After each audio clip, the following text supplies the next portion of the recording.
जो तुम एक समंदर में हो, ऊपर एक साफ नीला आसमान जो कि काफ़ी ज़्यादा शांत है और नीचे एक समंदर जिसमें एक ऐसा क्रीचर है कि जो आपकी एग्जिस्टेंस 2 सेकंड में ख़त्म कर सकता है। पर जो जंगल में जाने से डरते हैं बिकॉज हमें लगता है कोई शेर, चीता या फिर भालू हमारी एग्जिस्टेंस ख़त्म करते। बट एक बात बताओ, ज़मीन पे सबसे बड़ा जीव इंसान ही है जो कि सबसे ज़्यादा खतरनाक है। बट समंदर के अंदर इंसान से भी गलती है। आज मैं आपको ऐसी जगह पे लेके जाऊंगा जहाँ पे लाइट भी एग्जिस्ट नहीं करती, मतलब लाइट भी वहाँ पे पहुँच नहीं सकती। एंड वहाँ के क्रीचर तो कुछ ऐसे है जिसे देखते ही आपकी दिल की धड़कनें रुक सकती है। बट बिफोर डैट मुझे एक सवाल पूछना है। सोचो, अगर तुम 3000 मीटर पानी के नीचे हो एंड तुम वहाँ पे किस चीज़ से डरोगे? उस डार्कनेस से, या फिर उस डार्कनेस से कोई क्रीचर तुम्हें घूर रहा उससे? एंड वीडियो को आखिर तक देखना बिकॉज आखिरी में एक ऐसा ओशन का क्रीचर है जो शायद से आपका ओशन को देखने का नज़रिया ही बदल सकता है। पता है, समुद्र का सिर्फ 20 से लेकर 25% ही हिस्सा एक्सप्लोर हुआ है, अभी भी बाकी का हिस्सा अनएक्सप्लोर है। बट इसका रीज़न क्या है? इसका रीज़न ऑब्वियसली वही है, प्रेशर, डार्कनेस एंड वो साइलेंस। जब तुम 3000 मीटर नीचे जाते हो समंदर के, तब आपके ऊपर कम से कम 5 हाथियों का वेट होता है। एंड तुम भले ही इक्विपमेंट पहन के जाओ, बट गलती से तुम्हारे एक हेलमेट में क्रैक आ जाए ना, तो आपको पेन नहीं होगा, आप सीधे एक तो पचक जाओगे या फिर उसी के वाटर के अंदर ही मर जाओगे।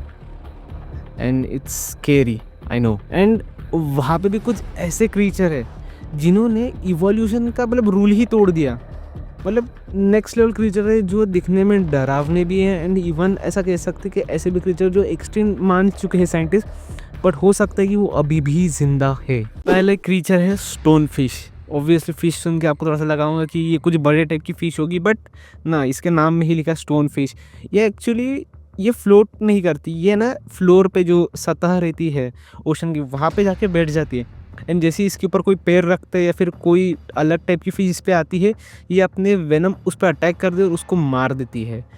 And it's scary. अगर कोई ह्यूमन इसके ऊपर पैर रख दे और गलती से इसके कांटेक्ट में आ जाए, ये अपने 13 वेनिशियस स्पाइक्स उसके ऊपर अटैक कर देते हैं।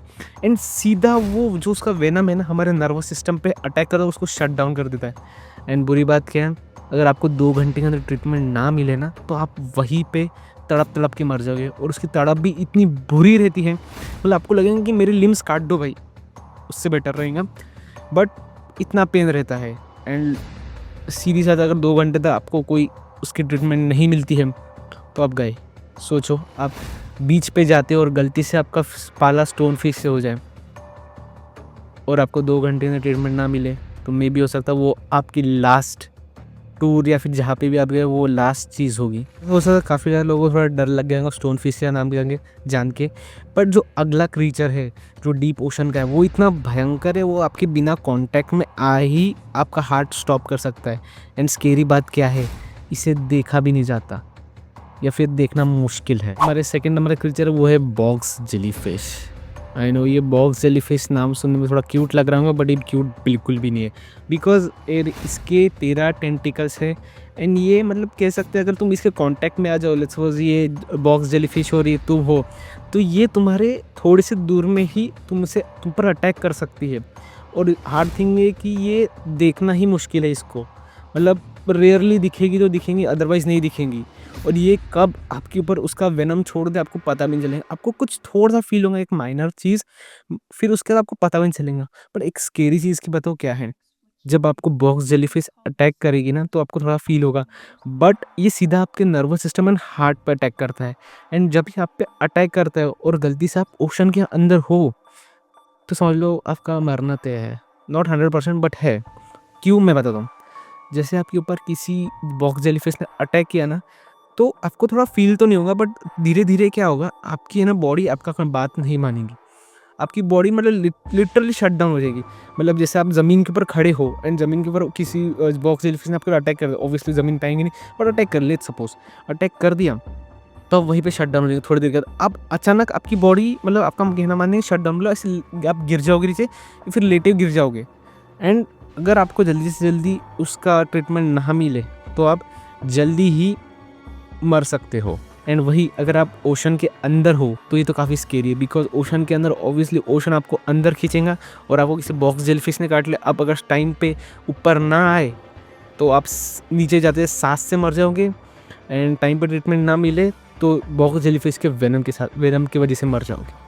अगर आपको ये सब सुन के थोड़ा अनकंफर्टेबल फील हो रहा हो या फिर आपको लग रहा हो कि इंसान कभी ना कभी डीप ओशन पूरा एक्सप्लोर कर लेगा होगा, तो कमेंट में ओशन लिख देना। आपको पता ही होगा कि डीप सी में जैसे जैसे आप नीचे जाते हो वैसे वैसे क्रीचर्स अलग होते जाते हैं, मतलब उनका वियर्ड दिखना, उनके शार्प दांत, एंड इवन ऐसे भी कुछ क्रीचर है जो उन्होंने इवोल्यूशन की साइकिल को ही तोड़ दिया, एंड कुछ ऐसे भी क्रीचर है जो साइंटिस्ट मान चुके हैं कि ये तो गायब हो चुके हैं बट स्टिल है। एंड अगला क्रीचर ऐसा ही कुछ है जो हो सकता है थोड़ा इमेजिन, जैसे आपने मूवीज़ में अगर देखा होगा उसको, बट ये एक्चुअली एग्जिस्ट करता है जायंट स्क्विड, जो हमारा अगला क्रीचर है। जायंट स्क्विड नाम सुनते ही ऐसा लगता है कोई बड़ा सा स्क्विड होगा, ऑब्वियसली वैसा ही है। एंड जैसे मूवीज़ में अगर देखा जाए तो हमको लगता है कि अच्छा ये ऐसा ही इमेजनरी, बट ये एक्चुअली रियल है जायंट स्क्विड। एंड इसकी डेंजरस बात मैं बताऊँ क्या है, ये ना इसके जो आर्म्स है ना उस पे ना एक नुकीले सकर्स है। अब सकर सुन के आपके दिमाग में ऐसा कुछ नहीं जो सक करता है same to vacuum cleaner, but ये ऐसा नहीं है।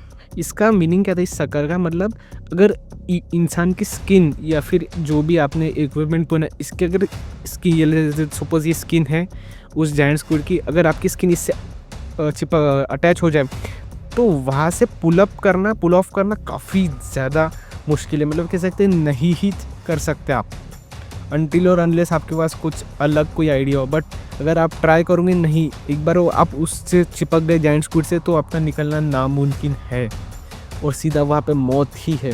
जायंट स्क्विड एक्चुअली ह्यूमन से इंटरेक्ट करते तो नहीं है, बट इसे जापान की इसमें 2004 में देखा गया है और ये एक्चुअली एग्जिस्ट करता है। एंड इसकी स्किन इतनी है कि आप अगर इसे चिपक गए मतलब आपका मरना तय है, यानी ये कुछ सेकंड या फिर कुछ मिनटों में ही आपको मार सकता है। इन क्रीचर है जो मुझे लगा कि हमारे लिए काफ़ी ज़्यादा डेंजरस हो सकते हैं, मैंने वो बता दिए। एंड आपको क्या लगता है, आपको कौन सा क्रीचर लगा इसमें जो सबसे ज़्यादा डेंजरस है, मुझे कमेंट करके ज़रूर बताना। एंड आपको वीडियो पसंद आई तो लाइक शेयर सब्सक्राइब, अगर चाहते हो मैं ऐसे ही कंटेंट और बनाऊँ तो वो भी मुझे कमेंट सेक्शन में बताना।